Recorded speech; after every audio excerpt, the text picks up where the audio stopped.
Hello, friends, and welcome back to Malicious Compliance Stories. Has anyone ever worked for a company where the company name includes what seems to be someone's first name? Such title attracts crooks who want services because they supposedly know your boss. I think you know what our first story will be about. But before we begin, don't forget to subscribe to our channel if you're new here and turn on notifications so you don't miss a new video every single day. Here we go. I know your boss, so I expect a discount. Our family's surname doubles as a first name. Most first names' surnames have an S on the end, such as Andrews, Collins, Edwards, etc., but occasionally you get the ones without the S, such as Psychic John Edward. We owned a breakdown towing service in Australia. A lot of people decided that they should get free towing or reduced rates. Our company name was our surname with an S followed by towing service. Let's use Philip, not our real name. Practically every week, I'd get a phone call from someone saying they were a friend of Philip's and he had told them that they could have a free tow or a $10 tow in Sydney. Most basic towing starts at around $60 for a tow around a corner. My response would be, "Which member of the Phillips family, sir?" It was always a male. "What do you mean? I know Philip. Philip's a surname, sir, and there are 4 members of the family who work in the business. Who are you friends with, sir?" Click.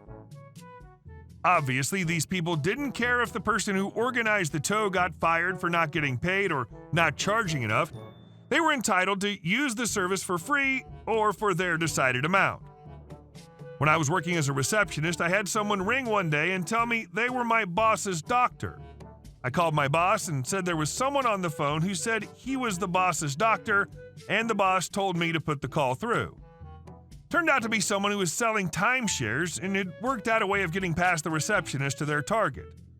After that, I asked the name so I could confirm who was actually calling. And our second story. Crazy lady doesn't understand why she didn't get the bonus. I was scrolling through Facebook when I saw a post about a woman screwing over a family on a local buy-swap group. There are always loads of these types of posts, and I'm never usually interested, but I recognized this woman's name. A few years ago, I worked in a call center for a major mobile phone provider in the UK in the incoming upgrades department. People rang in with queries, and we had to try to get them to upgrade, or people who wanted to upgrade rang and we upgraded them. Nicole was an alright person for all of a month while working there. She asked me to cover her shift so she could hold her father's hand as he lay dying in the hospital, and I agreed so I didn't end up looking and feeling like a jerk. The day comes where I cover her shift, and on my way to work, I get a text off her with her phone login details. Each employee has an 8-number long code that was unique to them to log into the phones and computers and take calls and input customer data. I thought it was weird that she texted it to me, but I ignored it. I had a fantastic day that day for upgrades. I managed to get 16 upgrades, 2 accessories, and 3 new lines, which made me eligible for that month's bonus. I was made up.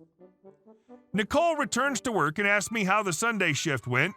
She never thanked me, so I told her I had a top day and got that month's bonus in one day. She was extremely excited for me, or so I thought. The day the payslips were released, Nicole came to my computer to ask why the bonus wasn't showing up on her payslip. I told her it was on my payslip because I was the one who earned it. And she says, "Oh, I thought you were using my phone because it was my shift." "That's all right, I'll just take half." "Do you want my bank details so you can transfer it?"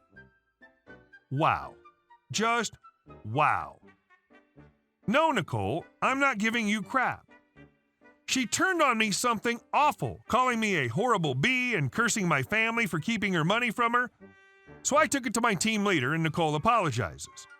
And then the next day asks for a quarter of the bonus for letting me cover her shift and having that great day. She gets a firm no, but decides that must mean I'll accept buying her dinner for a fortnight because it's the least I can do and the least she deserves. Her words, not mine. She let me know this when she added crap loads of food to her order and got 5 drinks and told the lady that I'd pay. She even tried walking off with her tray. She got shouted back by at least 5 people, and I finally told her to F off or I'll go to HR. And our next story. Entitled mom yells at me for drinking on my own porch. This happened yesterday. It was really nice out, so I thought I'd take a break from writing all my papers to sit out on my porch with a nice glass of wine.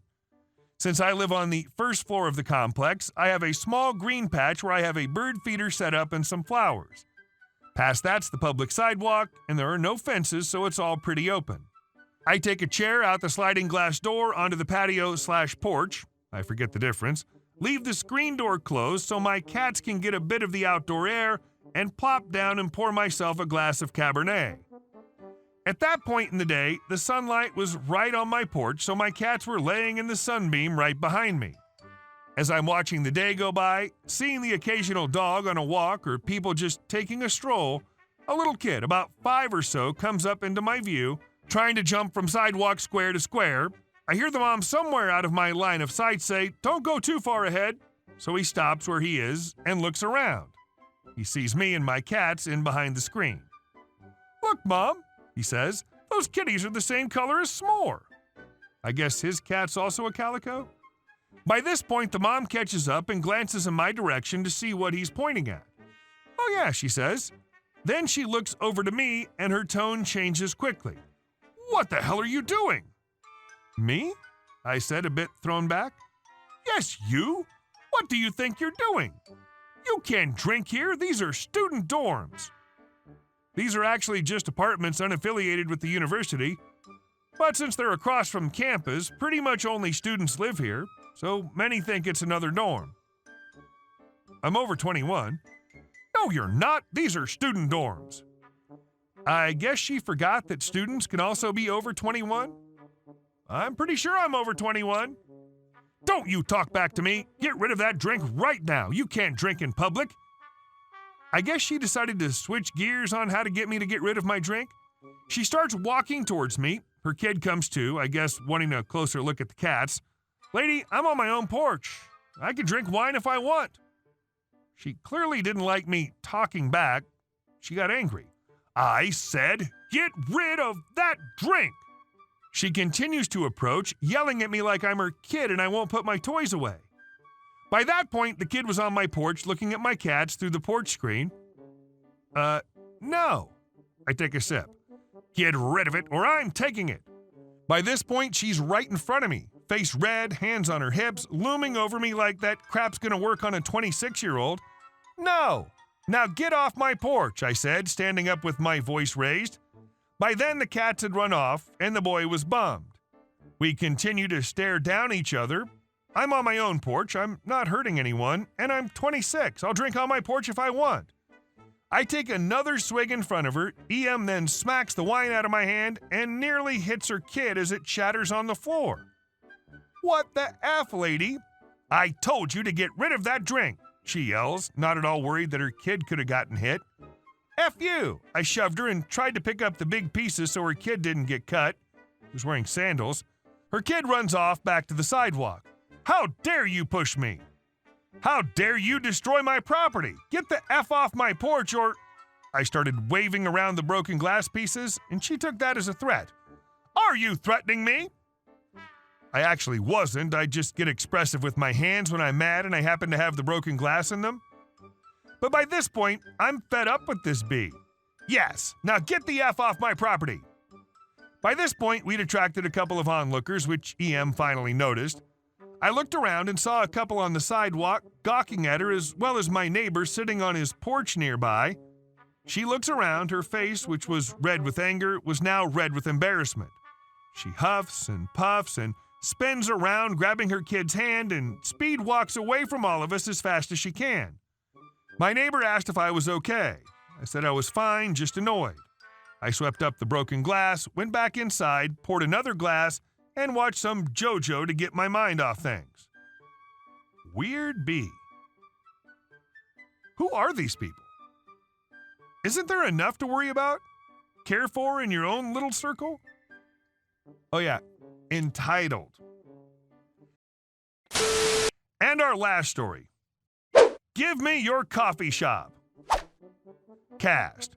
Me is me, my cousin Mark, entitled mother is EM, kid who only wanted coffee, probably 7 to 8 years old, regular customer, Paul.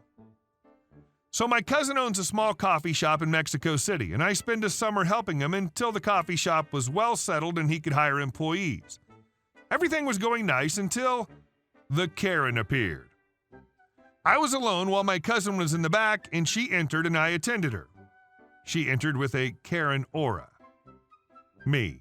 Hello, madam. What would you like to order? EM. An American coffee for me. Me. And you, little buddy? Entitled kid. Could I have an espresso, please? Me, a little bit confused. Are you sure you want something that strong? EM. Oh, shut the F up and give it to him. Me. Madam, please don't use that vocabulary here. This is a family-friendly establishment. EM. You don't tell me what to do, you R-word. Just make my order, or I'll get you fired because I know the owner. Me. Whatever you say, madam. My cousin enters and I tell him the order and that we had got rude customers. He prepares the coffee.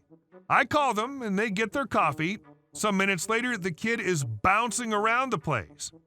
EM. What the hell did you R-words give to my kid? I'm going to get you fired for poisoning my precious angel. Me. That's why I asked him if he really wanted the espresso. EM makes a demonic screech. Meanwhile, Mark's laughing. EM. Why are you laughing, R-word? I'm going to get you fired, and this will be my coffee shop. Mark. I don't know from which circus you escaped, but you're a very good clown. I am the owner of this coffee shop, and I'll have to ask you to leave. Paul enters the coffee shop. Paul. What the hell is happening here? Me. This lady's harassing us. Paul. I'll get rid of her. Paul takes EM by the waist and literally tosses her out of the coffee shop, and her kid follows her. She stays there screaming for a couple of minutes until she attracts the attention of a cop, and she flees. Needless to say, Paul got free coffee that day. I know the owner. Well, if you didn't know the owner was the owner, then nice bluff, Karen. But the saddest clown in the circus. Hey guys, thank you all for watching the video. I'll see you in the next one.